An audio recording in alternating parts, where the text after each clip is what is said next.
Welcome to Inside the 18. I'm Michael Magid, live from Hollywood, California. With me, you know him as the man who's expecting a solid result tonight against LA Galaxy 2, Las Vegas Lights goalkeeper coach Omar Zini, known as Pro GK Academy. You excited for that tonight, man? You're the revenge match? Yes. I mean, I thought we could have gotten a better result. I won't encourage anybody to go look up the score of the first match, but it was 0-0 at halftime. So just a reminder when you do look up the score. But yeah, I think everything opened up yesterday in California, in Southern California at least, and more seats are available. So it's going to be nice to have family and friends come through, and yeah, it's exciting. Yeah, man, I'm really excited to be able to go out there and be able to see you warm goalkeepers up. There's nothing more riveting than going to a match and watch your friend warm goalkeepers up. And speaking of someone who doesn't warm goalkeepers up because he's the one doing the warming up, we got Portland Timbers goalkeeper Jeff Attinella with us live from Tampa, Florida right now, man. You got your Rays hat on and everything. I love it. Yeah, of course. I'm I like to do a multi-branding. So hold on, what side is it on? The Lightning. So I got the Lightning and the Rays hat going on. But one of I've warmed up many a goalie in my day. I've taken a lot of pride in warming up Nick Romano for like 4.5 years. So all those games that he was knocking it out of the park with RSL, I take a lot of pride in helping him warm up for those games. So Omar, bro, the warm up's an important part that people don't talk about. It's a nerve-wracking thing too if you get it wrong. So I respect. Oh my God. I respect the warm-up game big time. Okay, so since we're on that topic, before we get going, we had our first game in Vegas, and it was still relatively new. We're training here in LA, and we don't really know any of the staff over there quite yet. So on our first road trip, we go, and it's just like 110 degrees. I set up on the wrong side. The shade starts hitting, and the only people who are outside the shade are my goalkeepers. So I'm like sprinting on the field, moving the cones into the shade, and then I move the cones too close to the performance coach in his area, so he tells me to move. I move them, and then I finally set up. We go to goal after, the little warm-up we have on the side. We go to goal. I miss the frame twice. I nail one fan in the back. He cusses at me, thinking that I'm like, the opposing team. He realizes I'm with Vegas, and he's like, oh, my bad. And then it was just so nerve-wracking. It was our first game, so much going on, and your mind just can't, comprehend, the outside stuff when the good stuff that you're supposed to be good at is not working out. I mean, there's been a few times. I mean, not to steal this story away from, not to make this conversation about warming goalies up, but there's a lot of pressure in this situation. There was one time in Kansas City, I remember I missed a shot, and their stands are right behind the goal. I was warming up Nick, missed a shot, hit a fan hard in the face. That was bad. I ended up giving her a jersey. But then there's been other times, where you can tell the person warming you up, if there's a big game, you can kind of tell the person warming you up might be a little bit nervous too, whether it's a backup goalie or somebody else. So, you got to calm them down because the warm-up's an important part, and there's a lot of pressure on the person that has to get the player ready for the game. There's a lot of pressure on that. So I respect what you do, man. It's not an easy thing. Yeah, we have at the end of our warm-up, Tomas Romero, who's our starting goalkeeper. He does it where he kind of pivots off the post, and then you're supposed to hit chip balls into the air. And at the end of the day, when I first started my YouTube content, it was always trying to do in the air slow motion catches. So when I had to hit those balls to him, sometimes they get I get him stuck underneath his body. Sometimes I stretch him out a little too far. So that's the only nervous part I have in going into tonight. I don't care about the result. It's just, can I get those 2 or 3 services into the air so he's flying and catching it? So on camera, well, not like it on camera, but it would look good. So I think that's where I'm at. You want to look up YouTube. You're worried about him. You're worried about him. Tomas, if you're listening, I promise to you, I served those balls wholeheartedly for your performance sake and mine. It has nothing to do with adding more followers to your Instagram channel at all. In any. By the way, Omar, dude, your volume is so high right now. It sounds like you're literally belting through. Yeah, you might want to turn down your volume a little bit right there. That's why we go live, guys. You gotta love it. You gotta love it when this stuff's going live. Dude, well, Jeff, honestly, one of the really cool things about having you on is, Omar and I are obviously friends with Alexis and Christian from the Cooligans, and you were recently had Alexis on your podcast and everything like that, and I was like, dude, we should just have Jeff on our podcast if he wants to talk goalkeeping. And you're like, yeah, man, I'm definitely down. So maybe for some people out there who are listening, who are like, oh, just another MLS goalkeeper. I'm like, no, dude, this guy's a legit podcaster himself. Tell him a little bit about SportsMac. Yeah, so we have a show. It's called Jeff and Seth Talk Smack, and pretty much, it's me and my buddy Seth Kushner. He used to do Tampa radio down here, and we've teamed up with a local company in Tampa called Smack Apparel. And essentially, we're just having fun trying to reinvent sports talk a little bit. I think a lot of people beat down the same topics over and over again. We're trying to get different stories. Like you said, the other day we had Alexis on from the Cooligans, and, he had a show down here in Tampa. So, we wanted to have him on, tell us his story a little bit, just kind of, shoot the what, just to have fun and have a good conversation. And, it's just our take on sports. We're trying to have fun with it, and we're trying to cover as much as we can. And instead of, the long-winded hour and a half, 2-hour shows that you see, a lot on TV now where they're talking about the same things over and over again, we're just trying to do, quick hitter topics, having fun with it, trying to, we're trying to bring the fun back in sports talk. So I'm a big sports guy for all sports. So it's been, it's been a lot of fun. And if you're into that sort of thing, you should check it out.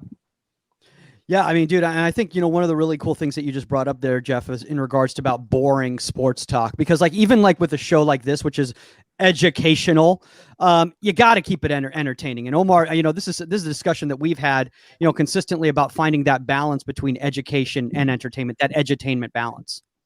Yeah, absolutely. No, you have to. Yeah. Yeah. Sorry. No, Go ahead. No, it's okay. It's okay. Am I still loud? No, I mean, we can hear you fine. Yeah. Okay. Yeah. You're not that loud. I agree. And I listen to, for example, everyone knows Joe Rogan. I listen to him all the time on the way to training and the way back from training. And he has so many different people on the podcast. So I take inspiration from the fact that he can talk about so many different topics. And Jeff, even on your guys' podcast as well, you guys had, I think from the guy from Jersey or talk about the hockey team there, the Islanders. Mm-hmm. And you guys know hockey well as well. So it's just nice to see that you have understanding of various topics and you guys don't feel like you have to stick to a script. And that's what Mike and I have always talked about is we have a guide, but if we veer off of it, at the very least, we are knowledgeable about the topics that we're veering off towards. So I think that's what makes your podcast so fun to listen to. And I think the Alexis one for me was, we know Alexis, so it was nice to have that familiarity. But yeah, it was just, it's great. You guys are doing a good job. I appreciate that. Yeah, we're trying to have fun with it. It's like you said, man, you watch the same sports talk. It's the same conversations all the time. We're just trying to mix it up a little bit. And he doesn't know anything about soccer. My partner knows nothing about soccer.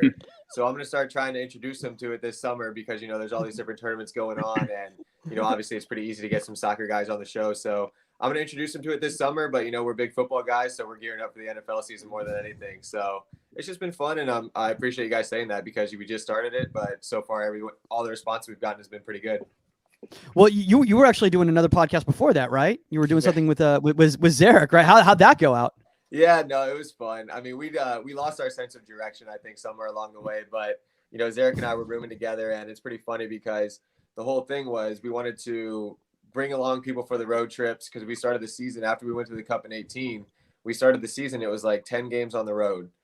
So the whole premise of it was come along on the road with us. We'll tell you stories. We'll have a good time. We'll do banter. We're roommates on the road, so this will be fun. But then we didn't win a game for the first 7 or 8. So by game 4, we're you know what? We got to stop talking about everything. We just got to shut this down. So it was good intention, but it was tough to give the fans. It was tough to talk to the fans about how things are going when everything was going pretty south. Yeah, I mean, dude. Honestly, that's one of the things it's really difficult, and it's difficult to find that kind of balance of what information you should be giving out there, and where your time commitment should be going. I mean, Omar, I know even yourself right now with your Instagram channel, with your YouTube channel, and obviously even with this podcast right now, finding that time to be well, I have to first off, number one focus is my goalkeepers at Las Vegas Lights, and then second of all is all my media content. No, I mean, I wish I could post the content of the sessions that I run. I mean, it's kind of unfortunate. I would love to do that to keep, the audiences and everybody tight to understand kind of where my life is at. But it is what it is. And I think, that's why I realize a lot of top coaches don't have the time to film and to post stuff because they're busy. And I think for me too, we have Steve Cherundolo, who's our head coach. And he just, was inducted into the Soccer Hall of Fame, the U.S. Soccer Hall of Fame. And we were on a road trip and I sat down with him and I asked him a few questions and he was just dude, whatever you need from me, whether it's field player stuff or even helping me understand goalkeeping stuff, I'll sit down with you. I want to progress you to the next level. So you're finding ways that you don't post, but you're actually learning at the same time. So I think at the end of the day, it's just priorities. And I think hopefully I can try and get the permission from LAFC and say, look, can I post the content that I train with? So we'll see. Dude, I don't know, dude. I've looked at Bob Bradley's face. I don't think that's happening anytime soon. I'm pretty sure that's That's not. Hey, I say the thing is, Bob. I mean, I've probably spoken to Bob once, and I accidentally called him Coach instead of Bob. And we were in the gym, and I was like, I had my headphones on, and I didn't want to stop my workout, so I just said, "Hey, Coach, how you doing?" That's how I always say, "Hey, Coach." And he walks by, and like he stops in his tracks, and I'm like, "Oh crap! Did I say something? Do I need to take my headphones off? He's talking to me?" And I took off my headphones, and he was like, "Nobody calls me Coach. Call me Bob." And I was just like, sounds good. He just kept walking. And I said, all right, well, that's the first and last time he'll ever look in my direction. You just call him Coach again and then get him to look your way. I did once in mid-sentence. I was like, oh, boy, Bob. Oh, dude, Jeff. So check this out. So I have a Bradley story too. I was at Showcase. I was a DA Showcase, and I'm walking by this group of coaches, and like my boss at the time, the program director at the club that I was at, was standing in the circle. So I'm like, oh, I'll go there and say what's up. And so I just said something. I don't remember what I said, but it was something stupid. And I literally look in the circle, and Bob Bradley was one of the coaches in that circle. And I just literally just saw his piercing blue eyes, just looking at me like, dude, what is this small little man doing in this circle with all of us? Just go away. That's and at that, dude, I think it's interesting though. I think you guys bring up an interesting point, because when I was younger in my career, like when I was growing up, when I was playing, and even in college, I always had something else going on, and I felt like that helped me, to be completely honest. So it's, I think that as a professional now, and especially for young goalkeepers, it's all about trying to find some sort of balance, because I think the goalkeeper position mentally is so taxing. You know what I mean? Like if you're living it, if you're dwelling on every single day the mistakes you make, or the things that go on in practice, the things that go on in the game, if you're dwelling on it, it could be so mentally taxing if you don't have somewhere else to put some of that energy. That for me, as I've gotten older and as I've grown into the game and gotten more comfortable in the net and figuring out what I need mentally to make sure that I stay engaged, I almost need the things outside of the field. I started a publishing company, and that really like changed the way that I viewed soccer and the way that I viewed my life. Just because is that the children's book? Is that the children's book you're talking about? Yeah. I started that when I first got to the Timbers, and most of my success in my career came in those early stages with the Timbers. Before I got these injuries and before other things happened. And it's just a good, for me, it's always good to have something else going on, because the goalkeeper position, like when you have a bad day, it can be so taxing and it can wear on you for the week. One day can easily turn into a bad week, and then that mental grind keeps kind of piling on. So for me, I've always found having extra things to do off the field as something that's benefited me on the field, because once I'm on the field, I just know my sole focus is on soccer. But then once I step away from the field, I have something else to take my mind to, because I just can't dwell on it all day long, if that makes sense. No, dude, it makes complete sense. And like, I love the fact that you're saying that. I think a lot of young goalkeepers out there need to hear that, because they get bombarded with this message of like, football is life or whatever. But like, no, like you need to have a balance. It's going to actually benefit your game. If you're playing other sports, if you have other interests, like, dude, if I didn't have comedy, like I'd be a disaster. I literally would be a disaster. I need that outlet. If Omar didn't have NBA basketball to watch, he'd be a disaster. Like, and that's something that a lot of people don't even know about Omar, is that he's like I wouldn't say closeted. You're not a closet. You're pretty adamant that you're a Lakers fan and yes, a big basketball fan. But I think a lot of people don't know that you play basketball too.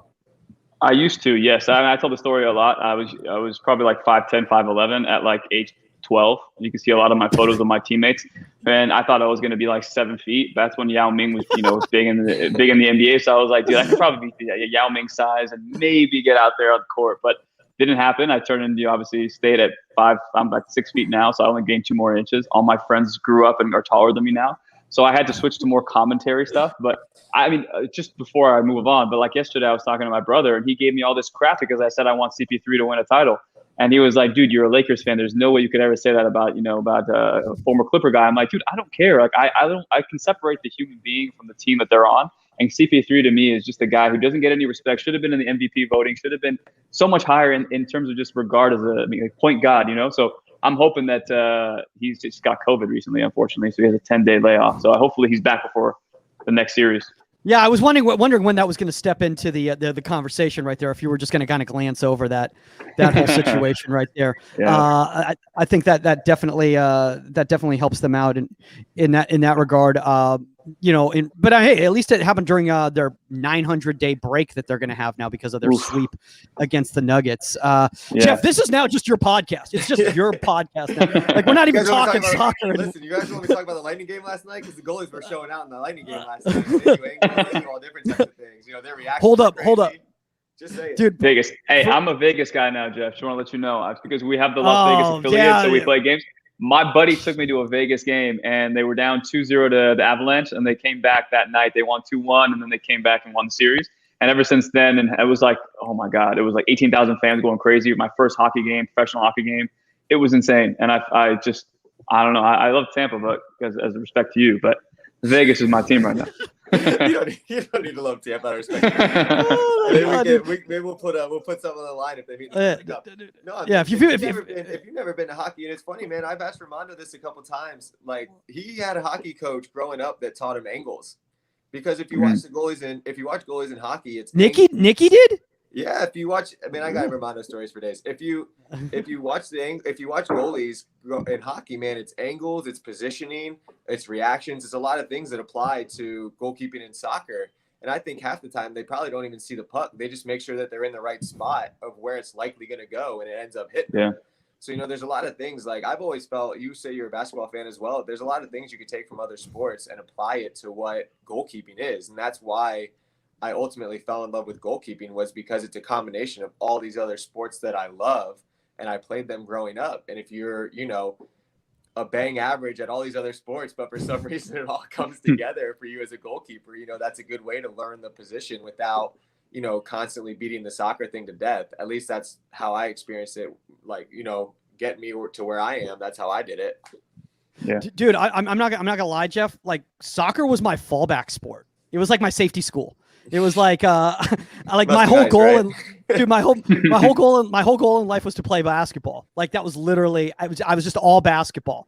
And then I got to like high school and everything like that, and like I just randomly started getting into goalkeeping, and I was like, oh, I'm actually kind of good at this or whatever. And then I just kind of move forward with it. But no, my whole goal in life was to play. I knew that I couldn't play in the NBA. I was realistic. I was like, I could be a CBA G League player. I could do that. And they're like, dude, do you even know? I don't think you could play D3 basketball, but if you want to go there, sure. This week on Inside the 18, it's a bunch of guys that want to play in sports. Talk about goalkeeper. Everyone just. By the way, everyone's literally shut down. Just like the numbers are just going dramatically down. Everyone's just like, we're done with this. I thought this was going to be like a series. Like, Monday we had like Norwich City, like head of academy goalkeeping, talking about like coaching behavior, and like on Wednesday we're just talking like lightning hockey, and people are like, I don't know. All right, we can steer it back. We can steer it back. No, all right. Well, of course, as well. Hold up. So actually, we have a question in the comments section right here, and this is actually based on positioning and angle play right now. This is actually important right here. So this is from Chris Silowich, and he goes, young GK's got a teachable moment from Euros this week. Would love to hear some debate on Scotland GK David Marshall. Was he too high, off his line, dare I say, outside the 18? Or good shout there, Chris. Love it. Or just a freaky rebound resulting in a stellar goal with that smiley emoji. Oh, no, laughing emoji. Thoughts, guys? Do you want me to go first? Who wants to step? Yeah. If you want. You're the guest, dude. So personally, I wouldn't play that high. But that's easy to say, because I think that the situation as it unfolded, I think that you can play that high in that situation and get away with it. And if the ball pops out in a way that you're able to help, keep the pressure on, get the ball higher at your feet and keep the pressure on and keep the attack going, I kind of see it both ways. I think that he, unfortunately, it was a freaky rebound. It was a freaky circumstance. And when you play that high, you leave yourself open to crazy things like that happening, which for me, I've never been comfortable playing that high. I'm usually like a, 25-yard guy. That's usually my max, unless it's a corner kick and, we're pressing up a little bit. So I think that you kind of leave yourself open when you do play that high. But personally, I have no problem with him playing that high. I think that the situation as unfolded, truly, like, I think I tweeted out about it. Sometimes you can get so unlucky that you just have to laugh. And he was high up the field, which is fine. Guy takes a shot, his own player was taking a shot. I think it was from like 40 or 35 yards out. Like, he wasn't that close to half line when he took the shot. it takes that perfect deflection right into the forward running into space who has time to pick his head up and hit it. So, personally, I have no problem with him being that high. I wouldn't do that. Like, that's not how I feel comfortable, but some goalies do. But at the end of the day, like, that's being a goalie, man. Like, sometimes you run into situations where it's like, what's the one way I could get beat in this situation? And that's exactly what happened. And then you have to deal with the repercussions of, everybody talking about how you screwed up. But personally, I don't have a problem with him being that high. I just think he got extremely unlucky in the way that play unfolded. All right, Mr. Professor, Mr. Breakdown Professor on Instagram. Jeff hit it right on the head. People texted me and I said, guys, that was literally the perfect deflection to a through ball, to just a perfect scenario for him to look bad. I mean, a lot of us, we sometimes get away with that. What happens if they play that ball over the top and he comes to play sweeper keeper, he clears it out? No one says anything. You know what I mean? So I think it was just unfortunate, 50-50. It went the wrong side of it. And honestly, the person we should be blaming, and Jeff, I think you would agree, is your teammate, Steve Clark. So Steve is now the manager for Scotland. I don't know if you guys saw that whole debacle on Instagram. People were DMing him. They thought he was the head coach of Scotland, and they were telling him, wait, what? No. You didn't hear about this? No. The head coach, the head coach of Scotland is named Steve Clark. So he was posting on his story. He screenshotted probably like eight or nine different text messages from people telling him, why didn't you play this player? You got us up on the wrong foot. You're a disgrace to our country, to our nation, all this stuff. And I DM'd him and I started laughing and he was like, yeah, dude, it's just stuff like that. So I think he started the wrong guy. The backup goalkeeper wouldn't have been that high. So Steve, it's on you, buddy. That's funny. Steve likes to play high. Steve likes to play high too, though. So you never know, man. Maybe oh my, dude, that's hilarious. I have to check in with him about that. That's funny. Oh my god, dude, I had no idea on that one. Literally, I was too busy watching NBA basketball last night to hear about that. But it's funny too, though, because with that, when that goal happened, right? I think later in the day, that goal happened. There was another goal too that I can't remember the game. There's been so many, but he got a touch. Oh, the own goal. He got a touch on the ball and hit the near post, went off his head and went in, right? And they called that an own goal. I think that's how that went down.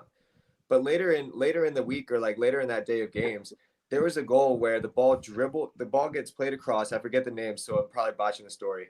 But the ball gets played across, and the guy kind of mishits it and hits a slow dribbler past the goalie's left hand. The goalie went high, and then he went low to try to make the save, which, if the ball's going low, you got to go low. And for me, that goal, the goalie was more at fault than the Scotland goal, where the goalie was playing high and he ran into a perfect situation. But because of the optics and because of the way it looks to the non-goalie untrained eye, nobody says a word about it because it just looked like a good goal.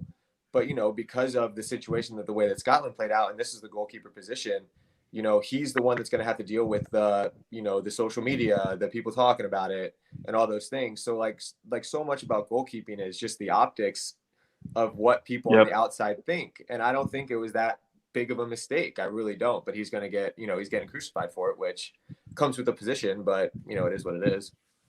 Yeah. I think. Go ahead, Omar. No, to Jeff's point, I think that's kind of when I had to start to shift a little bit of gears as a content contributor on social media.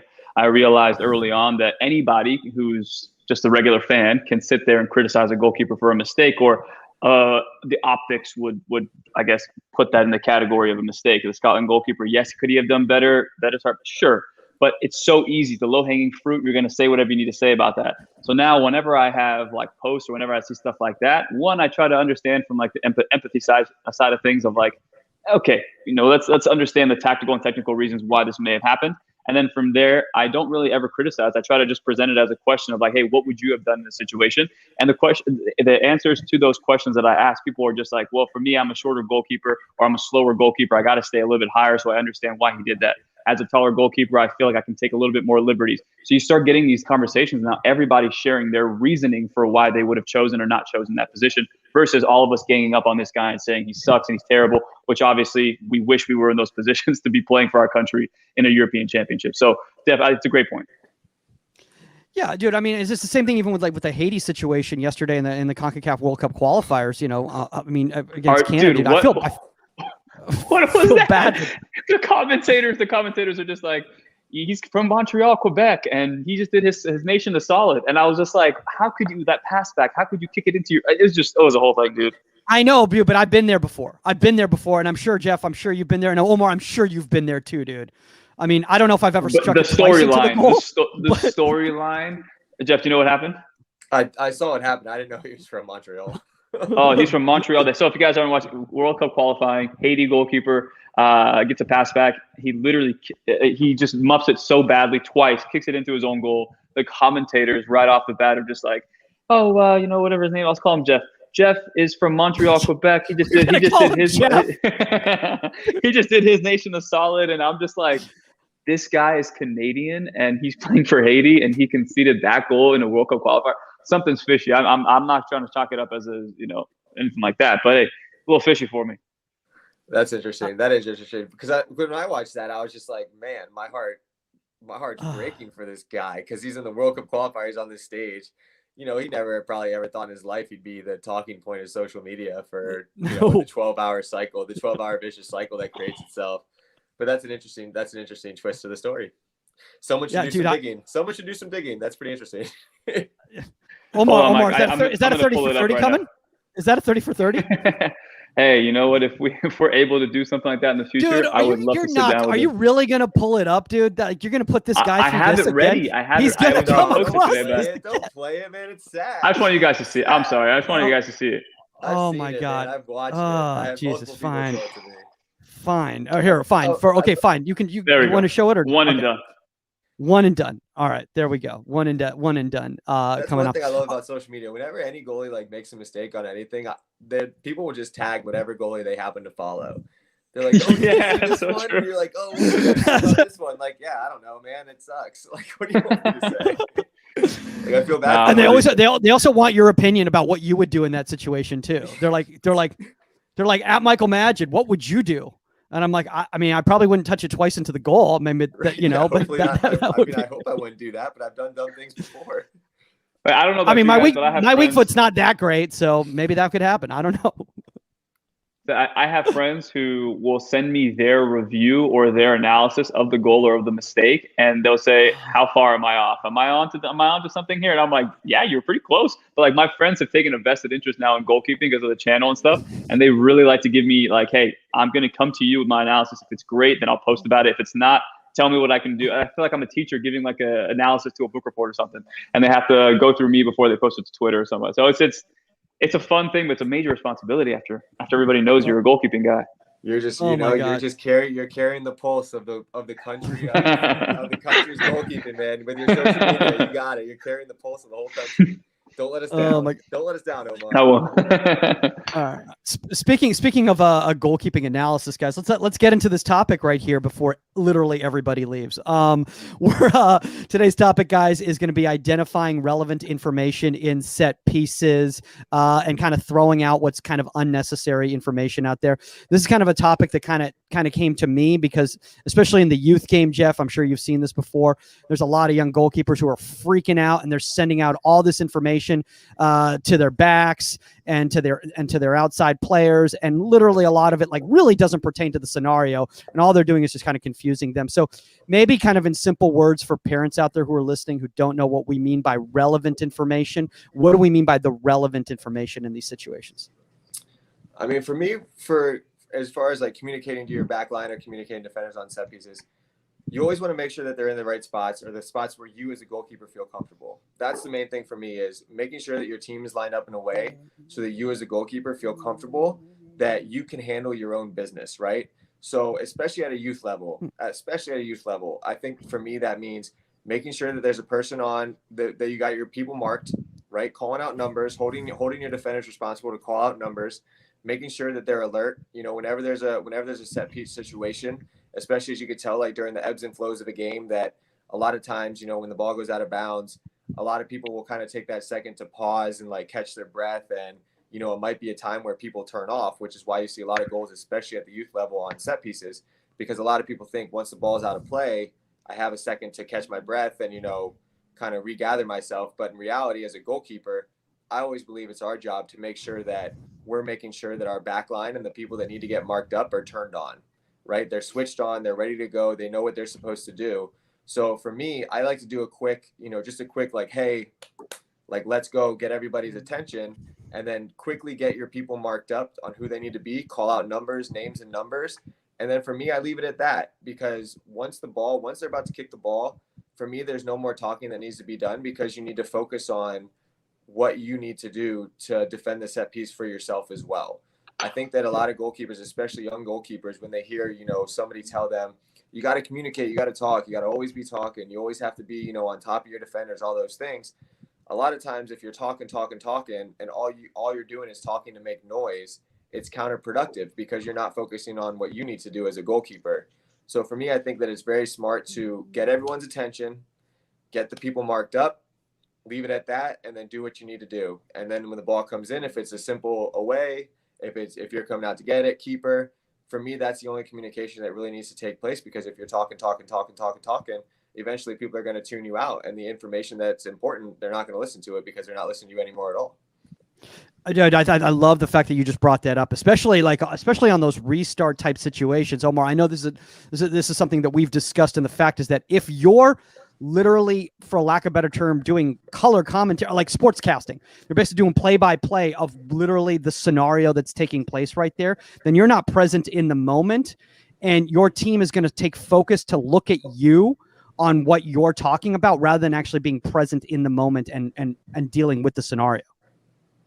Yeah, and I think film is so important as well. Like, for example, I think 2 weeks ago, we played against San Diego, and San Diego, we watched the film and we realized on corner kicks, they send two guys right on top of the goalkeeper, literally right on top of you in your little area to breathe. So in conversations prior to the game, we asked our goalkeeper, Alex, we said, Alex, what do you feel comfortable in? Do you want two defenders to drop back in those spaces? Or do you want to have that space open and just have those two attackers so you at least have more space to command the area? And he said, look, I'd much rather have nobody there. Push the guys there, let them play about 2 yards off, so at least I have a 2-yard window to create some momentum. And again, those pieces of information make the conversations that you have right when the ball goes out for a corner kick that much more efficient, because now that ball goes out and we don't have to worry about, hey, those guys are on top of me, do you want me to stay or do you want me to go? Now you're worried about, hey, you do your zoning area, I'll take care of my area, and now you look for the short balls, you get your men marked up. There's so many different things that you can handle prior to the game, and I think a scouting report or even just watching some film can really, I guess, help you identify certain things, but also make your communication that much more efficient and effective. Yeah. No, I mean, absolutely. And by the way, Jeff, feel free to step in anytime you want right here if you've got something to say. But I don't know, Jeff, how you feel about this, but I think one of the biggest issues that I see at not every level, I'm not even just talking about the youth game, is that goalkeepers emotionally get invested in something that's not going right. And because they're so focused on what a player's not doing, that they miss other triggers that are going to help them in that situation. Yeah, no, that's a great point, because it is like, as goalkeepers, especially when I was younger, if you saw, at least for me, like if I saw somebody on my team that I didn't think didn't have it or wasn't given the energy or the effort, I spent so much of my time and effort and energy trying to get them to do their job that it took away from what I was trying to do. So that's why, as I've gotten older in my career, I've gotten not criticized, but I've had a lot of people tell me, oh, you kind of look like you're either scared to be out there or you don't want to be out there, or, you're just kind of asleep out there. But for me, that's all very intentional, because I always try to present myself with my communication and the way that my appearance is, whether I make a mistake, whether I make a save, no matter what's going on, I always try to present myself in the calmest manner possible. And I think that that's a key part of your communication as well, because for me, I never want to sound panicked. I never want to sound worried. I never want to sound like the moment's too big for me with my communication, because when I talk to my defenders, I want them to listen. I want them to know that when I'm talking to you, you need to listen, because I'm telling you what you need to do better at your job, and that's going to help the team. So I try not to, especially on these set pieces, if they need to get woke up, then it's time to be like, hey, lock in, focus, because then when I raise my voice, you only have so many times to communicate with your team when they're right on top of you and they can hear you. So for me, I've always tried to make the words that I have very to the point, very direct. And I think controlling your tone of voice and controlling the moment and controlling your demeanor is so important when you're talking to defenders, because they always want a goalkeeper to be calm. So on a set piece, if it's a big set piece, I always try to present myself as a very serious, it's very serious, we need to get locked in, but in a very calm demeanor, because I want my defenders to be calm. I want them to do their job. And ultimately, at the end of the day, you want your defenders to listen to you. You could talk. Doesn't matter. Eventually, you're going to get tuned out. Like, they're going to tune you out if you become annoying, or if you're just giving them information over and over and over again. They're going to tune you out. So for me, I've always tried to just stay very calm, precise with my information, and just very, very direct, and let them handle it, because it's their job to do it as well. And it's your job to tell them what to do, but you can't control what they're going to do after you tell them, hey, this is your job. Yeah. No, I think go ahead, Omar. No, I mean, if you want to add on to it, Mike, you can, because I'm going to not change the subject, but just kind of talk about what Jeff just mentioned there about kind of calm demeanor, just kind of making sure that after a mistake or whatever. Yeah. I was just going to Jeff, I mean, go ahead. Finish the point, and I'll add on to it. Go ahead.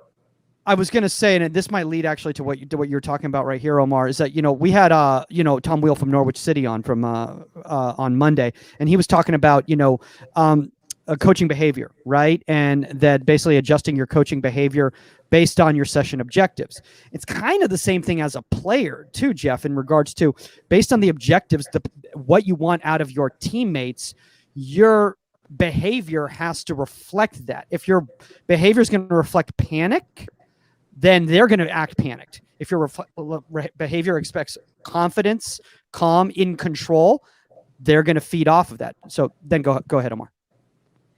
No, and I think Jeff kind of will put. I mean, obviously, I've watched you for a few years now, but I remember what I always tell people is after a mistaken goal, when you watch the goalkeeper, just see what their mannerisms are like. And I think when I kind of read this topic, Mike, when you're watching film or whatever, relevant information, I thought maybe how you can internalize that information from another goalkeeper and then use it for your game. That's kind of what my notes were for this podcast. So maybe I read everything wrong, but for the 2018, I think it was, Jeff, the mistake I think you made against Seattle. I don't want to bring the mistake up, but the way you handled yourself and the way the game ended, to me, showed a lot of resolve, showed a lot of confidence, showed a lot of just like discipline to, here's the objective that I want. We want to win this game. Obviously, we're in a playoff game, second leg. It's important to us. This goal does not mean that I don't have what it takes to continue this game on and give my team confidence. So I think your ability to not consolidate, but to what's the word, Mike?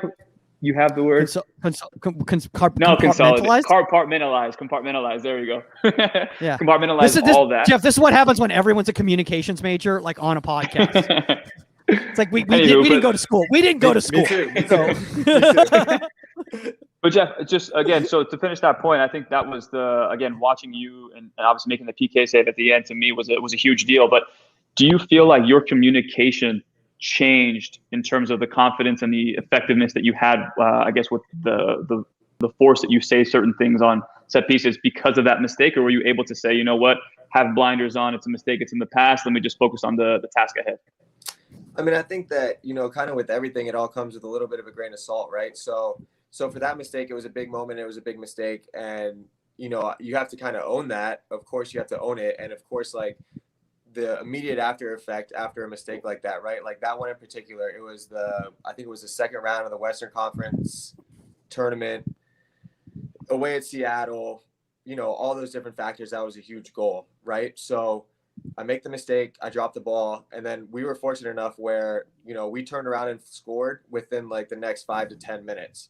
So then getting that goal back was a huge moment of, all right, I'm good, kind of like the team has my back. They have faith in me. We're all good. We're good to go. Like, let's get this thing moving again.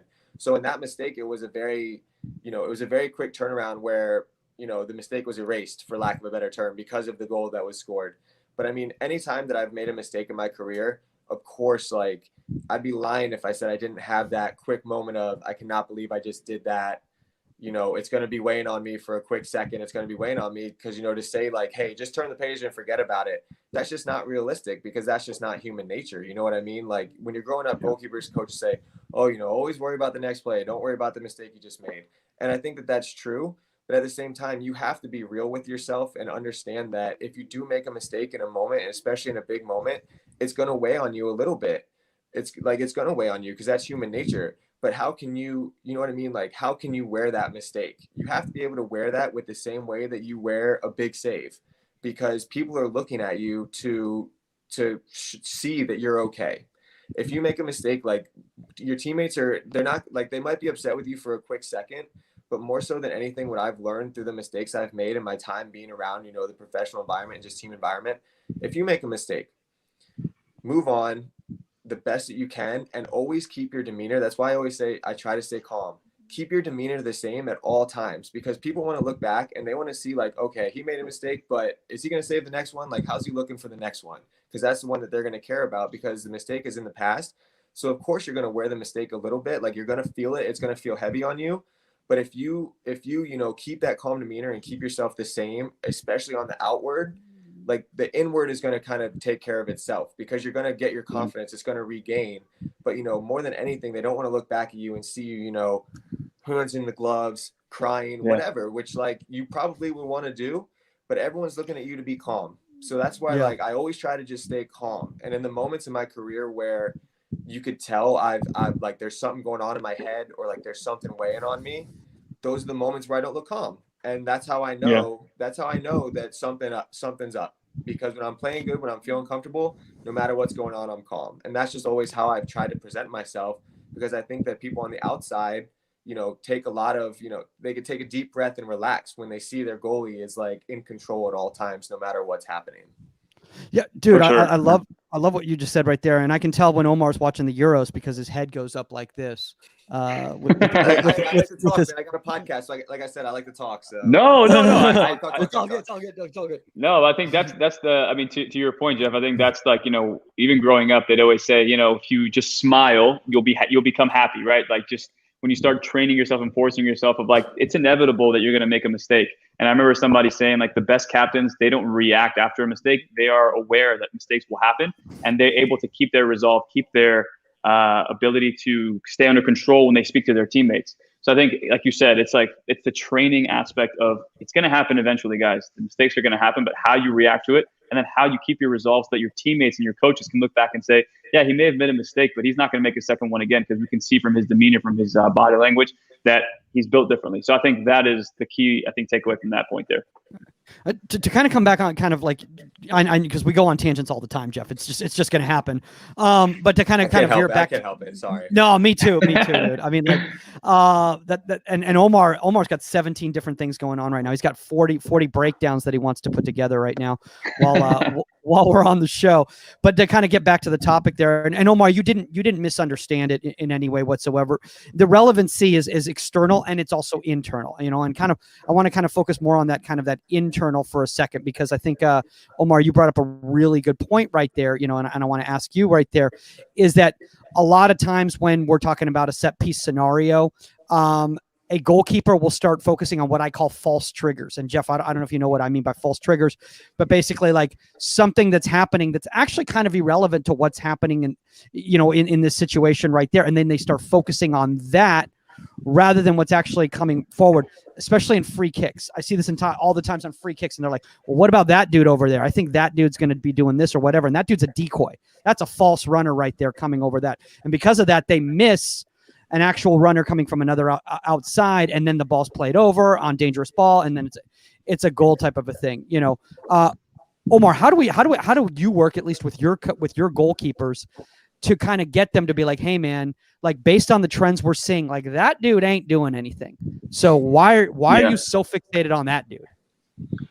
I mean, at the level that I'm coaching at, though, a lot of those guys have been conditioned to watch film. So I think a lot of the triggers that we're seeing, we have an idea that, okay, this guy is going to be screened. He's going to go to the far post. They're going to loft it to the far post.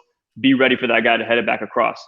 So we tell our players prior, again, the communication a lot of times happen before we even step on the field. So everybody has their role. And at the end of the day, our teammates have their own responsibilities. So I tell my players, like, hey, they have their responsibilities. Have peace of mind if they're going to execute theirs. And if not, once they're not executing it, that's when you're called upon. So what does your starting position look like? If it's an in-swinger or an out-swinger, where do you stand? You're going to stay a little bit higher. These are all things that you can control that affect the kick taker, free kick taker, of where they're going to place the ball. So I think, again, there are a lot of things that we can control, and I tell them your main objective, keep the ball out of the net, and how do you impact the play physically where you are, and then also too just cognitively what you're seeing, how you communicate it, and as efficient as possible. So just those 2 or 3 points, I think most goalkeepers that I've trained, we try to hammer it in. You know, and I love what you just said right there. And by the way, Omar, yes, I know you're coaching at the professional level now. All these guys are big time. All these guys understand this. You know, there's a lot of people out there who aren't coaching at that level. But Jeff, I think you brought up a really good point right here in regards to the relevance factor. And then if you can find 3 or 4 key bullet points in every set piece scenario, you're going to be much better off than if you're looking for 20 different, bullet points. Yeah, no, I think especially, as you get older and you grow up and you get older in the game, like Omar's saying, and you have the benefits of film, you have the benefits of, seeing these things breaking down, in a professional environment or with a video breakdown and all that. Like, obviously those are huge tools to have. But if you're a kid and you're in the youth levels and you don't have those things, I think that the important thing to remember for goalkeepers especially is, one, lean on your coach. Like, a coach is supposed to help you get through these moments of set pieces with making sure that everybody knows in the situation in where they're supposed to be. So, if you're a goalkeeper who's having to call out literally every single spot where every single one of your teammates is supposed to be on any given set pieces, they're asking you to do too much because that's not your job. At least in my opinion, that's not your job.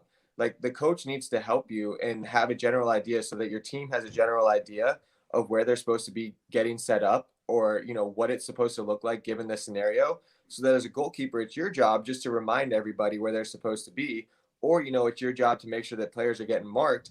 And then once you do that, like Omar said, you got to focus on your starting position. You got to focus on the way the ball is crossed. You got to focus on a lot of things for set pieces as a goalie, that if you're being asked to, literally joystick where every single player is supposed to be in every different situation scenario, and it's not something you guys have worked on, like, I'm sorry, but in my opinion, you're getting short. Whoa, Jesus. My bad. Right there. This actually that was a great started playing. Save, by the way. That was a huge save. I love that save. Dude, by the way, but my favorite thing is like they're like hand, and you're like, yeah, I want everyone to know that was my hand, dude. This is against Club America. Like, I made that save. That was big time. I balled it. That was a big save, man. I needed that one. Help me calm down. Oh my God. Well, I actually want to kind of play this one right here for you, Jeff, because I think there's a lot going on right here in this one. This is San Jose, Portland right here. And I think it's 23rd minute. I think it's Espinoza. I think it's like a step over fake or something like that. And then Florian Young with like a solid header that he kind of drives. You make a great retreat run back to your line to create depth for yourself right there. And you're able to react with that play with the outside hand. I want to play this kind of in first, let's play it in real time, and then kind of move through it right there. But there's so many things going on right here, but you only focused on like 3 or 4 different things, and then we'll let Professor step into it right here. So first off, what are you thinking right here, and what are you looking at right here? Well, first you got to know who's going to hit it, right? You got to figure out who's going to hit it first, because if it's an in-swinger, at least for me, like, if it's going to be an in-swinger, obviously the likelihood that you're going to be able to come out and get the ball, like, those chances increase a lot. So then once he runs over the ball, you get the idea that it's going to be an outswinger. So more than likely, you're not going to be able to come and get the ball. Like, that's the way that I look at it. So then I know how to play the situation a little bit differently. So then as the outswinging ball comes in, you're, like you said, you're dropping back to your line to make sure that you have enough time to react and make the save. So in that moment, once the in-swinger runs over, you don't think you're going to come get it. At least I usually don't, because outswinging balls are a little bit more challenging and they tend to be further out. And then, so he runs over, so you cross that off. And then once the ball comes in, you just kind of see where the ball ends up, try to get your right angle and drop in and, focus on the ball to try to make the save. I mean, Omar, I don't know how you felt about this right there. We can watch it again in real time if it'll help you, Omar. But I think that the most relevant thing right here is the flight of the ball, because of following that path of that ball. Because the second that you decide to retreat, you need to just follow that flight, because that's your job. That's your job, that final action right there. Everything else is completely irrelevant. Yeah, Omar, you're on mute, dude. I think most people who have played the position for a long time, I think especially Jeff at his level and the experiences that he has has seen this play out so many different times that he knows the pattern of his footwork. Of course, a few variables change, the numbers in the box, who's striking the ball, in-swinger, outswinger. But at the end of the day, Jeff, you've probably seen this play so many times that okay, that ball's in the air. I have 1 second, maybe a second and a half to get to my spots. I get set. And then from there, whatever happens, I'm in a set position so I can see whether I have to make a save or it gets flicked on or it gets cleared. Now you have the ability to react to whatever because you're in a set position. So I think And all these ones right here, there's different checklists that go along with the play. And in live time, and as quickly as you can, you have to check off all of those pieces. And then once you get to the checklist, I think that experience and that data you've had over the years, it allows you to go through those a lot faster and more efficiently, and again, make a save like that. Jeff, I got a question for you, because like in a scenario like that, you know, as that ball is lifting out that way, is it just kind of logic in your part where you're like, okay, well, the relevant information is obviously that ball's going over there. The closest hand to that ball is my outside hand. So I'm just going to lift with my outside hand, extend, and cover that space, rather than thinking like, oh, well, I need to shift my body to get my top hand because the ball's lifting, that sort of a thing. Yeah, I mean, I had, you know, I'm not, to be honest, I'm probably not the best person to be talking to about top hand saves, because, you know, I'm more of a, you know, get a hand on it the best way that I can type of guy. And, you know, in terms of, you know, top hand technique, that's not really, you know, something that I stress myself too much over. So for me, it's just, you know, I had someone tell me at a really young age that, you know, you make saves. Like, you make saves, and at the end of the day, of course, you want to have proper technique, and you want to do the things that, you know, ultimately lead to making saves. And for me in that moment, you know, how fast can I shoot that hand up? Because if you're here, right, and you got to come across, but the ball is coming at a rate where you can't get your body across, you just shoot your hand up, get that touch, and, you know, kind of just like live to see another day type of situation. Yeah, you know, and I think that is really important right there, to hear that in regards to live the other day to see the situation, because it's about being effective. And we talk so much, Omar, about this, about being effective. And when it comes to relevancy, it really is about what's going to be effective. So if this information is relevant to me being effective in the moment, and this information right there is kind of irrelevant to me being, and by that I mean external relevancy too, like technical relevancy. You know, so many young goalkeepers get caught on, and Jeff, I'm sure you've seen this too. My coach said for me to do this. My coach said I'm supposed to do this in this scenario, rather than just reacting. I mean, the best, and it's at the time, I was like, man, this guy has shortchanged me with this advice. Like, it took so much courage for me to ask this person for advice, and then he shortchanged me. But at the time, looking back on it, it was the best advice I've ever gotten. You know, I had the opportunity to train with Tim Howard when I was young, you know, just starting out my professional career. I didn't like get to know him the way that I've gotten to know him throughout, you know, my time in MLS. And I literally asked him for advice. I said, how did you get to where you are? I would kill myself if I didn't ask you. And he literally point blank, he's just like, just keep making saves. He's like, if you make saves, it takes care of itself. Like, if you're making saves, then you're good. And I was just like, at the time, I'm like, man, like, what kind of advice is that? Like, of course you have to make saves, but it's the truth, you know, make saves. Like, that's the nature of the position. Of course you want to do things technically right.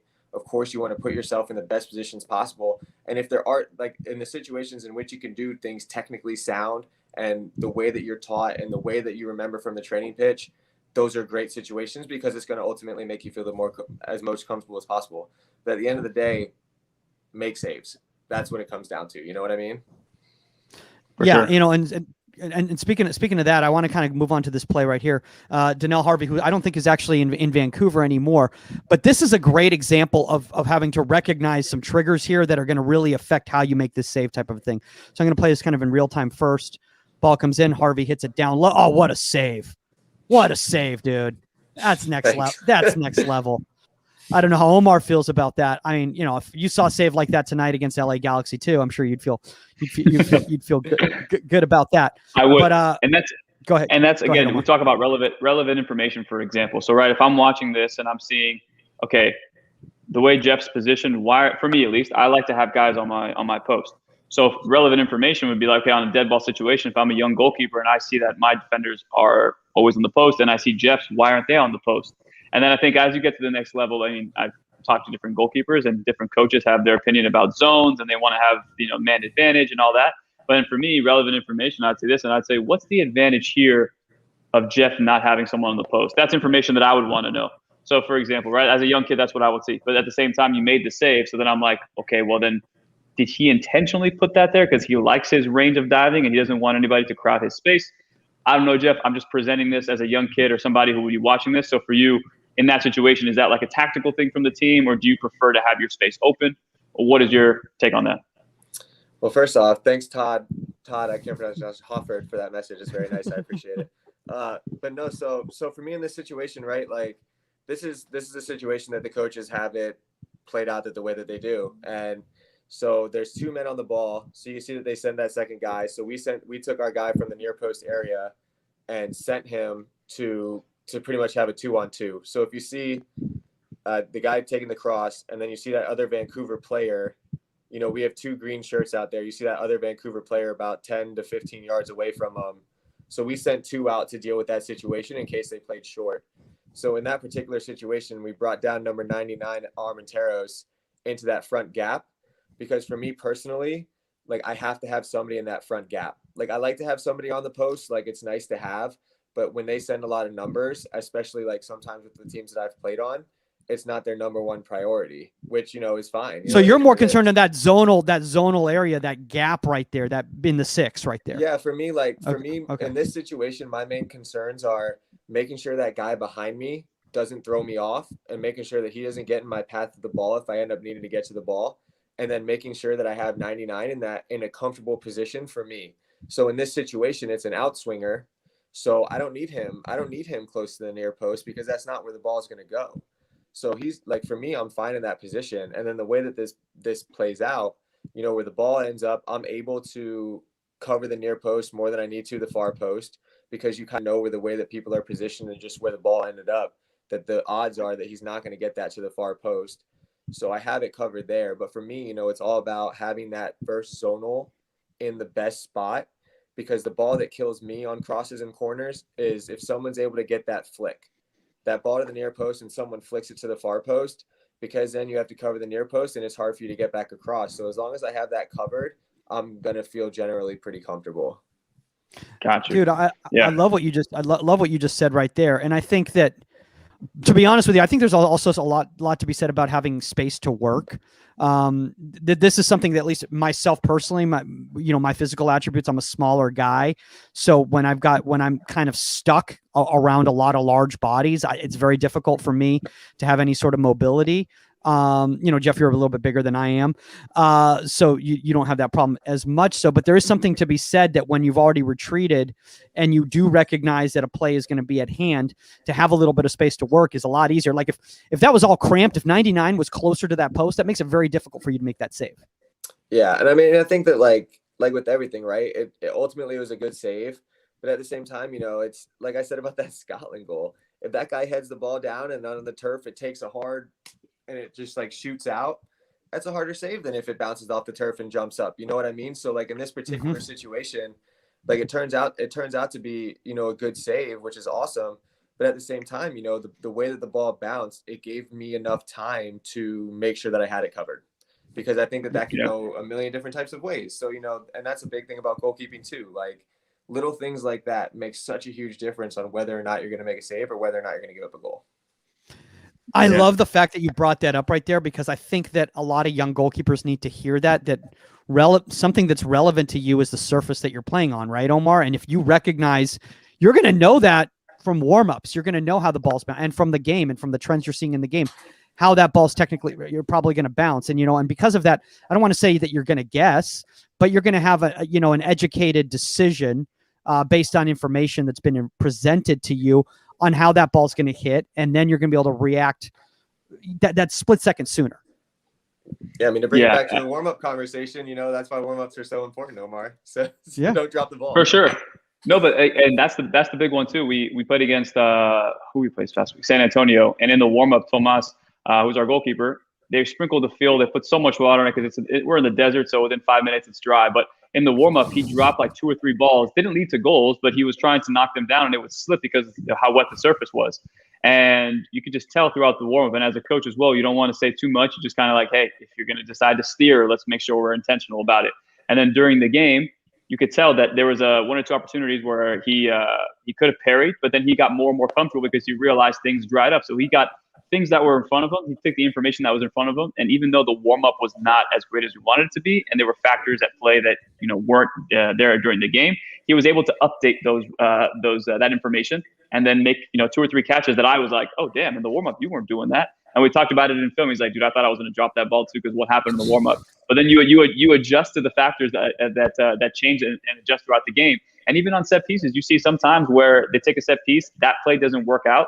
They probably don't run that same play again, but then something different happens after that. So you're kind of understanding, okay, where did they put the guys earlier? Did they have 6 in the top here, and they want us to all step in so that there's space on top of the 18? Will I have someone zoning on top of the 18? But as a goalkeeper, you're supposed to like pick up on those patterns as quickly as possible, and then say 1 or 2 words to make sure, hey, Jeff, top of the 18. Mike, near post. Mike, zone near post. And I always tell one of my left back, hey, if I come out for this ball or the ball gets swung out, stay on my post. I need you to stay on my post, and he would always stay there. So we had that communication. I think chemistry is huge, and that's why I think like going to camps or going to tryouts are so difficult, because you can't get that communication out quickly enough. And I think that is, in my opinion, where most people I think suffer the most in terms of that information and kind of executing that proper information, because they don't know the names, they don't know their tendencies, all that good stuff. Dude, I love the fact that you just brought that up, Omar, in regards to camps and trials and everything like that, because obviously a lot of people are going to ID camps this summer, college ID camps, that sort of a thing. And I personally think that identifying goalkeepers in that type of environment is really, really difficult for college coaches or pro coaches or anything like that, Jeff, because, outside of physical attributes and maybe some technical skills, the tactical is going to be lacking because of the lack of familiarity with the players that you're working with.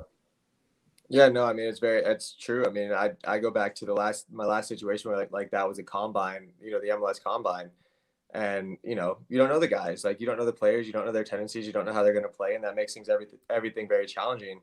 Which, like for me in those situations, I always bring it back to, simplify your instructions, simplify the things that you're trying to do, so that your messages don't get mixed. You're able to make the clear-cut messages to these players that you might just be learning their names or, dealing with those situations. And if you're going to an ID camp, like I said, coaches love to tell you, oh, they want to hear a goalie talk. They want to hear a goalie talk. But in my personal opinion, they want to hear a goalie who knows what they're talking about. And they want to have a goalie who is calm and confident. And, you might not – coaches understand that, you might not make all the saves at a camp. You might not make every single save, and that's not going to be the end of you. But like they're going to take a lot of things out of your, your technique, your demeanor, and then really like just your confidence and your overall presence in the net. Like those are the types of things that people are really looking for in their goalkeepers, because at the end of the day, they want to be able to look back at the goal and think to themselves, I'm like, my goalie's got it covered. Like I don't need to worry about my goalie. Like that's been the main thing that I've learned about head coaches throughout the time, is like they just don't want to have to worry about the goalkeeper position. So if you're somebody that is calm, confident, composed, and precise in what they're telling people, it goes a long way. I mean, I love what you just said right there in regards to they don't want to have to worry about it. It's obviously something that irks us because we're kind of narcissistic and we want to think that the goalkeeper is very important. But in reality, I mean, I think Peter Novak said it. I said, if I have to think about my goalkeeper, then something's wrong. I'd rather not have to think about my goalkeeper. And it is our job out there to, for lack of a better term, and Omar, I know we've talked about this so much, to command that team, because we are like a coach out there, and the best goalkeepers out there, for lack of a better term, keep the energy the way we want the team to be going. It's not the coaches on the sidelines, but we're in a position where we can see the entire field. And there's a lot of other players that are constantly in movement and constantly in action. It's very difficult for them to be guiding the ebb and flow of the game, but we really dictate the ebb and flow of the game. No, absolutely. I mean, I've always taken great pride in, when you have the ball, and they tell you all the time, how are you dictating the speed of the game, right? This is a completely different topic that I'm sure we can talk about for another hour. But like, how are you dictating the speed of the game? Because like once you have the ball, like the tempo of the game is up to you. Do you want to go quick? Are you reading the game? Like, are you under it a little bit? Do you want to slow things down? Like, what does the situation present itself? So I think that so much of like you said, you're kind of the field general, even though they don't want to have to worry about you. Like you're kind of the field general in a way that your demeanor, your instructions, the way that you're carrying the tempo of the game. Like if it's a moment where you can get the ball and go quick, like that's the team's cue to know, all right, we're going. You know what I mean? This guy that doesn't practice with us half the time throughout the week, you're in charge of dictating the flow of the game. And if you get the ball in your hands and it's time to go and you feel like you can catch them and you're like, you know what, I think we could score on this opportunity, then go. And coaches would love to see it. But, if it's a situation where you're under it, the guys need a break, so much of the position is so much more than making saves that, you dictate the flow of the game, you command the people in front of you. Like, these are all things that add up that ultimately make a head coach be like, this is my guy. Like, this is the guy in my net, and I'm not looking at him because I trust him. And just to add on to that, Jeff, I think it is actually relevant to the topic, because, you know, what you just brought up right there is a lot of important things that are extremely, extremely relevant, because I think you identifying the flow and the speed of play that you want your team to play is extremely relevant. And in set pieces, sometimes, Omar, I don't know if you've noticed this, but a lot of goalkeepers kind of lose track of that, and then they kind of all of a sudden like let the other team start dictating the flow of the game, because they're taking their time, they're rolling around on the ground, you know, setting up their wall for 14 hours, or they're playing it fast and you're panicking, that sort of a thing, you know. Yeah, and I think, I mean, to what Jeff was saying too, I think the best goalkeepers out there, obviously understanding the flow, but whether it's set pieces, whether it's, you know, time wasting, whether it's when do I go short, when do I go long, separating, I say context and concepts. Like, there's a concept the team wants to play a certain way, but what is the context of the game? And I think the best goalkeepers and the most experienced ones are the ones who have seen, whether in-game patterns or through film, you see those patterns so many times that it's automatic. You don't have to flip a switch. It's already happening, or you know exactly, like, okay, even though we're tied 1-1 and we need some points here, maybe I don't go long here, and, you know, it's 2v1 situation. Maybe I hold on to it a little longer, push everybody up. I'm not going to play short. You put it into a corner. Hopefully we get a throw in on their, you know, in their defensive third, our offensive third, and now we keep it in that corner. Versus someone who catches it and tries to go quick, they lose it, and now the team's back on playing defense again after like 2 or 3 minutes of defending. So it's all those little pieces that I think pattern play in cognitively. You're using your ability to understand the patterns and then act accordingly. Yeah, I mean, just like one example for me. Sorry. No, like, go ahead. One example. No, you're good. Right? Like, it's you know, as you develop, right? Like I'm not sure that the age of audience that tunes into the show, and, you know, I think that actually, dude, it's literally from like 8 years old to like 72 years old. Like it runs the gamut, dude. There you go. So, well, as you develop and as you get more comfortable in your set pieces, and like you've seen things defensively, and you know different situations, and you're starting to feel more comfortable. Omar, you make a great point, right? Like in the last game we played versus man, I feel like I got hurt so long ago, but it's like just a month. But like, I think it was Club America. The game versus Club America, it might have been Seattle, I don't know. But there was a situation where I started to feel very comfortable, and as the game started presenting itself, you know, I saw that we had a fast guy, like our guy Yemi Charo was on top of the box, who's one of the fastest guys that we have. And for me, it was at a point where it was like, all right, if I get the ball, like I'm telling him, I looked at him before the kick. I said, if I get the ball on this set piece, go, because there's space. I know that I can find that space. And if I get the ball and I'm able to play quick enough, then we're going to catch him on a counter. So in that moment, you know what I mean? We might have been under it, but I felt like Club America felt so comfortable pressing us and saying hi, and that they were leaving this huge gap behind them in which I could, you know, whether it's stretch the field, whether it's, you know, leading to a goal. Like, those are the types of things that as you get more comfortable, you become aware of, because you think to yourself, I'm going to get this ball. And if I do get this ball, what am I going to do with it? And I'm going to know exactly what I want to do with it. And I'm going to be on the same page as my teammate. And it was it was literally as simple as, we don't even speak the same language, but it was literally as simple as like, hey, Yimi, if I catch it, go. And he did. And, you know, it didn't turn into a breakaway. It didn't lead to a goal, but it led to a dangerous situation. And it led to us getting up the field, which in that moment made a huge difference. So those are the types of things that, you know, as you get more comfortable, look for those things. And like, it doesn't need to be this long drawn out, you know, conversation. It's just a quick, I see this, I'm going to do it, be on the same page with me. And then it's like, okay, moving on. Yeah. I want to bring up this clip right here, because I think this is a really good one right here. This is it's Zuzi. It's a free kick, and it's another fantastic save by Jeff. I think basically what happens in this play, everyone's going to kind of see, but it goes over the wall, and it's just a big quick crossover step, nice touch, steering away from danger right there. It looks simple, but a lot's going on right here. So why don't you kind of walk us up? First off, how you set this wall up right here based on what was relevant to you in this situation. I appreciate you guys showing my saves. We could have a whole segment on mistakes. So I mean, pretty much, right? Like, just like they say at all ages, you want to split the second guy with the near post. That's what I'm trying to do. A lot of guys like to stack. You know, in terms of my positioning, I'm just trying to be in a spot where I have a clear vision of the ball. because a lot of these teams, they'll add people to the wall. This guy right here, he's trying to, block my vision. So for me, a lot of times, like the guys will look back at you and be like, oh, where am I blocking his vision? So, I like to stand a little bit off of where I'm going to end up because they like to stand a little bit. Now I'm giving away secrets, but hopefully no non-goalies are watching this. But like I like to line up a little bit off, and then when he looks at me and he gets set up, then I can adjust to where I'm going to be.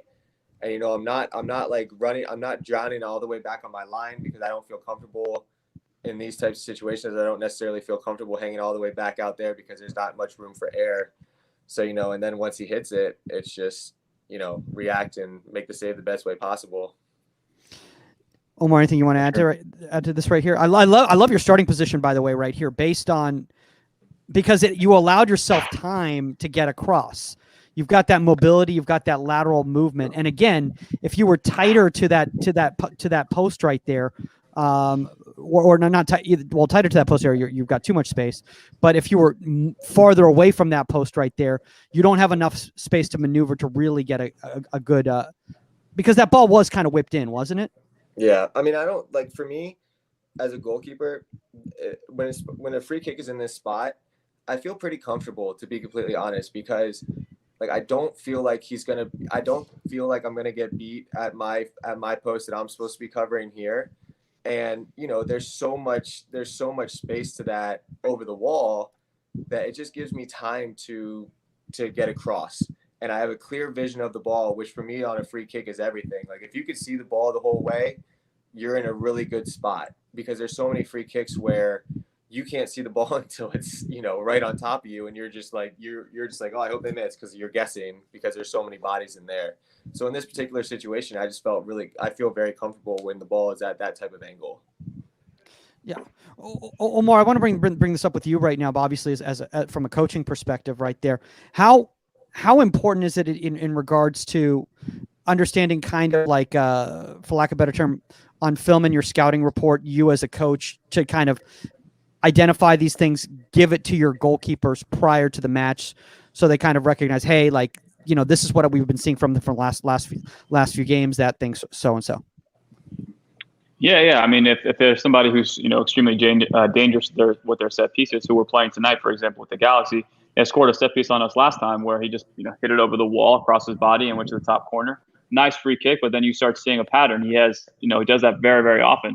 So I tell the goalkeepers, like, look, if he does strike it in that area, just make sure that you're not cheating too much and leaving the near side vulnerable. But at the same time, like we see with Jeff here, it's like, I know for a fact that if he gets this ball over the wall, I'm not going to be caught by surprise. My feet and my hips and my body are ready to. The footwork is I already have access to it if I need it. And I think a lot of times when people run into trouble is they don't, I guess, have that, not the IQ, but they don't have the ability to set their body up in a way where in a quick second you're going to be able to capitalize and move your feet across. So I think what I like to hear about Jeff, and I tell my goalkeepers all the time, is like, don't be surprised if it's going to go over that wall. Most likely they're going to try and hit it in that section. Just make sure you have a straight line to it, or have your hips and feet positioned in a way where you can get a quick cross step and cover that ground. But also what's relevant right there, Jeff, is also the angle of where that's set up. I think a lot of times with a lot of young goalkeepers, they'll set up they're for lack of a better term, they're not specific enough with their understanding of a free kick scenario based on just a few yards difference, whether it's a few yards lateral or a few yards vertical, makes a huge difference in how you're going to play that ball. Yeah, I mean that's like the nature of the beast, right? With the position, how you're lined up, how you're positioned, 1 yard left, 1 yard right, like it all makes such a big difference that, like for me, I always just try to feel like I'm putting myself in the best position where, of course they say you want to cover the near post, but now people are starting to realize that, you got to cover the whole goal too. So like I always try to just put myself in the position where I feel like if the ball goes to my left, I'll be able to have it covered. If the ball goes in that situation, if the ball goes to my right over the wall, I'm going to line myself up in a way that I'm going to do my best that I can to get my feet across and make the save. So it's all about, for me, it's like all about lining up how you feel comfortable and, putting yourself in the best position to succeed and kind of seeing where the chips fall. Because as a goalkeeper, like we say, there's so many different factors and so many different things that can happen. But if you're putting yourself in the best position where you feel comfortable that you have everything covered, then from there, you just got to, trust your instincts and trust your training and, hope that a situation presents itself where you're able to make the save. See, I want to show this now because now we're talking about completely different scenario right here from a free kick. Based on how it's more of a direct ball right there, it's a little bit of a completely different distance, and so it's a completely different setup for you right here, right? Mm-hmm. Yep. Yeah. So for this one, it's will you play it real quick? I think I remember. Yeah. Boom. So for this Great one, save. so for that one, to be completely honest, I was very screened. So my near post was very screened. They stacked a lot of people, and it was pretty hard for me to see. But I think because of the amount of people and because the way the wall that was set up and how close it is to the top of the 18 and, kind of to the center, it's really hard for him to get that up and down off of the wall. So I think that, if he was going to beat me near post, it would have had to be the left-footed player because, like, they have a better chance of getting it up and down from there, at least in my opinion, because the way I had the wall set up, I knew he wasn't going to bend it around it and go near post. So in this situation, it was one of those things where, I see the ball get over the wall. So then once I had that clear line of vision, I realized that I have a pretty good beat on it. And, it's drifting away from me pretty well. But, I took my step forward. I was able to get that push so that I met the ball at a good spot. And I wasn't, going backwards on my line just in case. Because, if you take that step forward, you're able to meet that ball at a point where you're able to make the save a little bit easier than, if you're hugging your line and the ball has a chance to dip or do something crazy on you. Yeah. Omar, anything you want to add right here? Other than the fact that, like, no. I want to make a save against Club America at Azteca. Like, I want to be able to do that. Like, I should have saved the penalty, man. That would have been the cool one. Oh, man. No, it's just, okay. I think it's a great save too. And I think when you have to account for a right foot strike or a left foot strike, especially in that situation, the left foot looks very, very, very appetizing. So you kind of have to hedge your bet that, hey, I'm going to stand in a good position where I can account for both. And like Jeff just said, I think you kind of have to play the odds there. And whether it's film, whether it's the way the team is set up, if there's anything going on in the wall, you put all those factors together, and then from there you're able to make a good conscious decision. Yeah, and apologize, Colin. This just came in right here. I think we just answered your question in regards to from a more central position because we had a more of an angled ball earlier, and now we've just had a central ball. So if there's anything more, feel free to reach out to us directly, and we can kind of get more into it. Don't DM Omar. He gets enough of those, and he's got to deal with his Galaxy match tonight. So okay, quick. I just want to show you guys real quick. I found the. This is not the Haiti thing, is it? No. This is what Jeff was talking about. One second. Can you see? Yeah.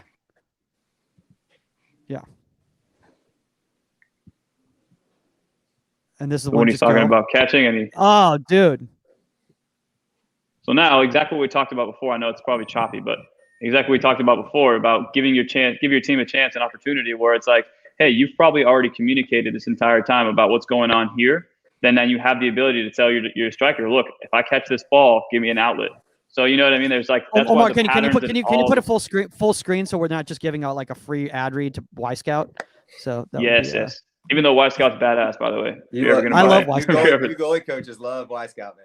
Dude, I love Y Scout. I mean, I watch the full games normally, but they do a great job of chopping it up. But again, I can go back one more time so we can watch it. Okay. Boom. Jeff, I know the groin and the hip must have hurt after that one. Oh, it really hurt. It really hurt 2 weeks later. Yeah. Let me stop sharing here. But yeah, I think again, sorry, before we move on, Mike, I think that is important as well, is that you've been in those situations so many times. And I think young goalkeepers, just be patient. Like, you need to get your skin in the game. You need to make those mistakes. You need to be able to take something you've seen on TV, try it. And if it doesn't work out, or the goalkeeper is probably a little bit different, you need to understand why it didn't work out. Okay. Jeff's a little taller than I am, or he's my size, a little bit quicker than I am. And you start factoring in all those different things and understand that relevant information that I'm watching on film of I guess, the goalkeepers that I'm trying to emulate. Why did it work for them? What was the situation that called for it? And why didn't it work for me, or why did it work for me? So I think that's all important in kind of encompassing yourself as a goalkeeper and trying to grow in that position. By the way, last year, Memo came on the show, Jeff, and dude, he had like 4 hours of training footage. Like it was literally like, he's like, I have a few clips. And it was like 2.5 hours later. Awesome, man. He's like, okay, progression 3. It was amazing, dude. And it was so clean and crisp. The camera work that you guys have there in Portland, dude, it was like all HD and everything like that. I was like, dude, everyone needs a lesson from Memo on how to film this stuff. He's like, oh, I just chopped this up today.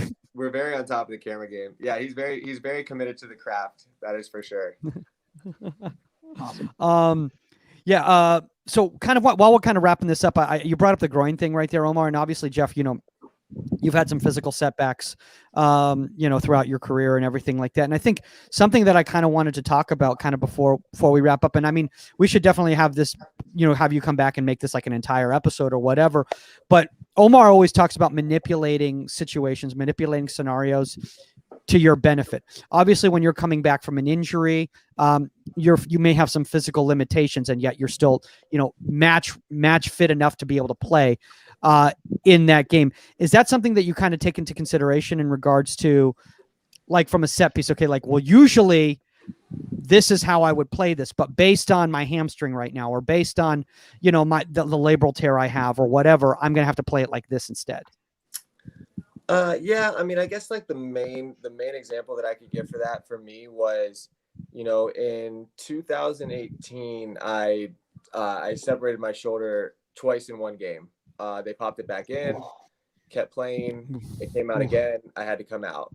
And then, from the time that I had those injuries till the playoffs, there were 4 weeks, there were 4 games. So I had a month to pass the rehab protocol, to get myself to a point where I felt like I could play and felt comfortable playing, to where I wasn't hurting the team. And, between that time where I had that shoulder injury up until I had it fixed, and even now, one of my biggest assets, one of my biggest weapons was my ability to throw the ball. I would, catching the ball, throw it out quick. I was very accurate. I could throw it very far, and I could switch the tempo up of the game, like that with my arm. And ever since that injury, and it's carried over, it's not, I've had it surgically repaired. I've done all the things, but it's not the same that it was before. So now, the ability to get that quick throw, to half field, or, to spark that counter, where I'm launching the ball, like similar Tom Brady, Tampa, but like that, what I mean? Having that type of throw, seriously, like having that type of throw, I'm limited in that now. And that was a huge, huge part of my game. So unfortunately, that injury happened, but it's just something that you have to adjust to and have to deal with. So, Memo's big on, side volleys, playing side volleys quick, and he's big on teaching those types of techniques. For me, I always went with the throw because I always could, and I was always more accurate. But, once that throwing ability became limited because of my arm and because of my injury, I had to work on the quick outlet with my feet, because you just have to learn and you have to adjust to your limitations. So for me, that's the best example I have for that type of situation. But, it is what it is. Like, the more you play this position, the odds are that you're going to pick up injuries, because it's a very physically taxing position. So you figure out what your limitations are based on those injuries, and you try to adjust on the fly, and you try to work on, all facets of the game. So if something like that is to happen, you're prepared for it. I think, one thing that you just brought up right there, by the way, I took the Advanced National Goalkeeping License, Federation license with Memo years back. And I think Tim Mulqueen was the instructor, and he's like, anybody here want to come in? Yeah, Mulch was he's like, anybody here want to do a demo of a side volley? And I'm about to step in to do it. And then like Memo steps in and he just hits this clean. I'm like, you know what? I'm good. I'm not gonna step in and do a demo because Memo can hit a side volley much better. The side volley became all the rage after I spent my entire life learning how to drop kick. That was kind of unfair. But it's true though. It's like, the thing is like, I've had that situation because I have a labral tear as well too, and because of that, I had to adjust how I was striking a ball, and I had to adjust the type of ball that I was striking. Hitting a drop kick was easier for me to do than hit a dead ball. Hit a side volley was easier for me to do than hitting a dead ball, because of all the strain that it put on my body or whatever. So I started realizing how much work I had needed to put into that area that I hadn't put into that area. So I think you just brought up really, really good advice. And Omar, I know this is something that you've even discussed as we're kind of wrapping up here, is that it's relevant for young goalkeepers to hear that just because something is something that works for you doesn't necessarily mean that you should ignore everything else because you may be called into play for you at some point. Absolutely. I think always be a pessimist in the sense of you never know what's going to happen to you. And, we hear stories all the time about people who, injured their right wrist and they had to get better, more proficient with their left wrist or their left hand. And then same thing with their left foot or their weak foot. So I think it's always better to be prepared and not surprised. And then after that, be able to, we talked about with Tom Wheel. He had an academy goalkeeper. He injured his right ankle. They said he couldn't hit long. So they said, okay, we've been working on your left foot for years. Go to your left foot. And he did well with his left foot. So it's always important to have backup options or stuff in your toolbox that you could always fall back on just in case. Yeah, no, absolutely. Well, guys, we've been going for almost an hour and a half, man. Jeff, I mean, we could keep going. We could start talking Lightning now. We could start talking Bucks, preseason projections. Super Bowl again. Second, dude, I wouldn't doubt. I wouldn't doubt. I'm not gonna. I don't want to be the. I don't want to be the jinx guy. But I mean, that could obviously. I don't want everyone to be like, see, the reason that they didn't win the Super Bowl is because on some random goalkeeper podcast back in July or June or whatever month we're in right now, they said it was going to happen. If people want to reach out to you either about goalkeeping or they want to know more about what's going on with Jeff and Seth, where's the best place for them to connect with you? Yeah, man, I got Twitter, I got Instagram. It's Jeff_Attinella1. I'm pretty active on there. I like to, I like to talk sports on Twitter. My wife's always like, "Are you tweeting?" I'm like, "Of course I am," because I love to talk sports on Twitter.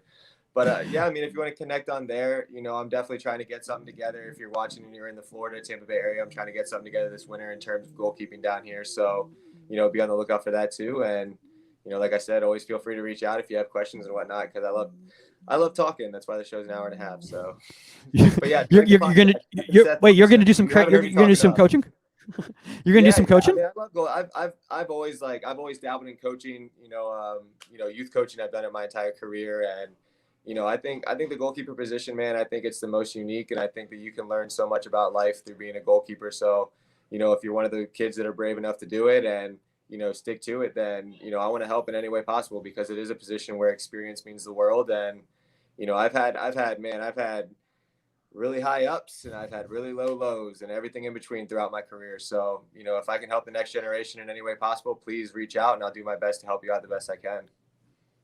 Awesome, man. And Omar, if anybody's watching this live right now and they're in the Southern California area, are there tickets available still for Galaxy 2 Vegas Lights tonight? Is that still a thing? No, I don't know if you can actually buy the tickets. I think you have to be invited. I don't know. Okay. All right. Well, then in that case, put the link up. Invite the people. Promo code ProGK. I'm sure LAFC would absolutely love that. Just a bunch of random people just showed up and they're like, "We're here to watch the warm-ups," and then we're leaving the game. No, obviously. I will. Yeah. We're doing a meet and greet in the Galaxy Tunnel after. All right, guys. I tell you what, there would be the first time in forever that people would be lining up to see the goalkeeper coach and not the goalkeepers, and they'd be like, "Dude, this is not cool. This is Hey, not that would cool." be pretty dope, man. He's talking about reinventing sports talk. I'm going to reinvent goalkeeper coaching. I want people to see us as like stars versus just like complimentary things. Oh man, stay in your lane, Omar. Stay in your lane. I know. I got ahead of myself. This podcast gave me confidence. Oh man. At ProGK Academy _ on Instagram, guys. If you want to reach out to Omar directly, contact at Inside the 18. That's the number 18media.com. If you have a guest suggestion or a topic suggestion, or at Goalkeeper Podcast on all social media platforms. My comedy shows, guys, are being updated. I'm going to be in Chicago in August. So either check out my social media at Michael Magid or my website, michaelmagidcomedy.com for more dates. I'm going to be in LA, June and July, then Chicago, August, and then possibly some other places after that. So check that out. I'm throwing my plugs in there right now. Maybe Tampa, dude. I was talking to AG. He said he had a good time, man. So I might have to make that happen. Side Splitters, is that the name of the club there? Is that what it's called or something? There is Side Splitters. I think he did Spitfire. Oh, Spitfire. Okay. Spitfire. But there's all right, something with an S. It's hard to have a bad time in Tampa. I'll just tell you guys that right now. Yeah, except for the humidity. That when Omar and I went there for MLS All Star, that was a situation. That's Orlando. That's a different. Oh, that's Orlando. Okay, my bad. Yeah, it's like hour difference. Yeah, 2 the water makes a huge difference. Oh, all right, that's where it's at. All right, MLS All-Star next time, Tampa, guys, just at Rowdy Stadium. They got to make that happen right there. They got a great setup. They have a great setup at Rowdy Stadium. Hey, dude. I mean, maybe MLS will make that decision to put another expansion team there. Highly doubtful. All right, guys. That's all the time on Inside the 18, and we are out. Later, guys.